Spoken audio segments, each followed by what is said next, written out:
Inside this box is a buildable tank from the game World of Tanks made by the company Reobrix. I want to thank Reobrix very much for sending this over free of charge for me to review. As always, I know that because I said that, people are going to accuse me of like, oh, it's scripted, you know, you're just saying this because it got sent for free. Once again, I promise I'm not doing that. I wouldn't do that. So yeah, don't ever think that.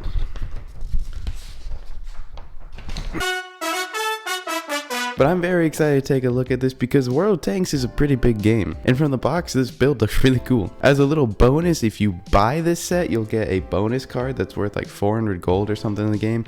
And if you want to buy this set, using the link in the description, which is an affiliate link, would mean the world to me. Just helps me out and I would really appreciate that. If you want to buy the set, of course. If you don't, that's fine.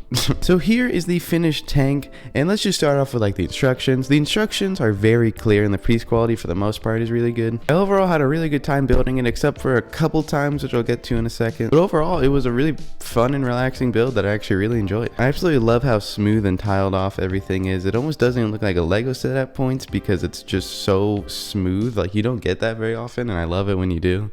I think my favorite part is probably the little turret on top that spins. I don't know, I just think it looks really nice and I like that it spins. I like things that spin, they're cool. There are also doors on the side that open, which is always fun, and it's like, looks really nice. Like, I feel like it could just be there for decoration, but the fact that they actually open is a really nice little feature. Now I will say, this set isn't really as much a play set as it is a display set. You could play with it, but it is a little bit fragile and it doesn't really have like a lot of play features, so it's more buy and put on a shelf and looks really cool. And this brings me to one of my first problems, which is it's a bit fragile. Once you build it and finish it, it's not super fragile, but while you're building it, I had a couple times where I'd push on something and then something else would break and I'd have to fix it. It didn't happen too often and it wasn't a huge deal when it did, but it didn't happen every once in a while. But since I finished it, it's been fine. It hasn't broken or anything, which is really good. My one other problem, which isn't a big one, but it is a bit annoying, and it was the only time during the building process that I got kind of annoyed, was just these pieces on the back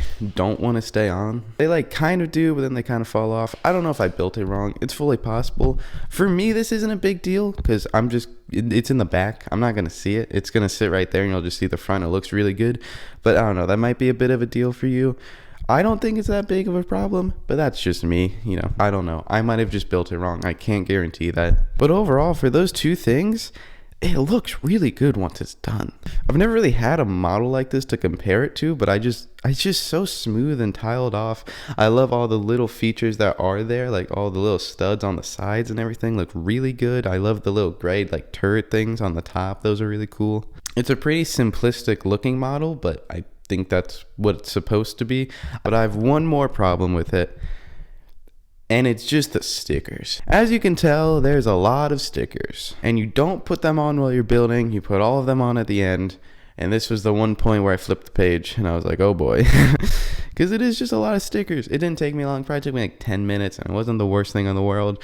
But if you were to get this set, what I would honestly recommend is just don't put all of the stickers on. I would put the ones on the turret and these big ones on the side, but other than that, I think it looks fine to leave the other ones off. I think it might look better. If you want to put the stickers on, 100% go for it, but I think it would look just as good without them on. I think it kind of goes more with a simplistic look, but overall, for $60, this is a really fun set. Definitely not going to be for everyone, but I think if you're a fan of like history, I think this is a pretty epic thing to have.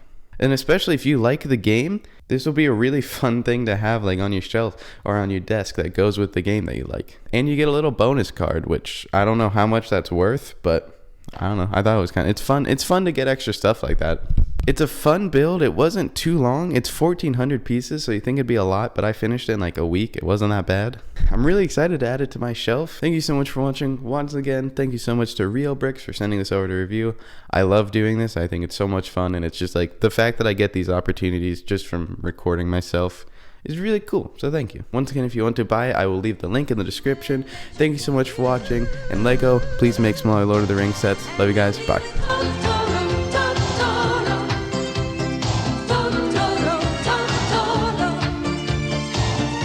Just to prove this isn't real, this is a joke. It literally just says pew pew.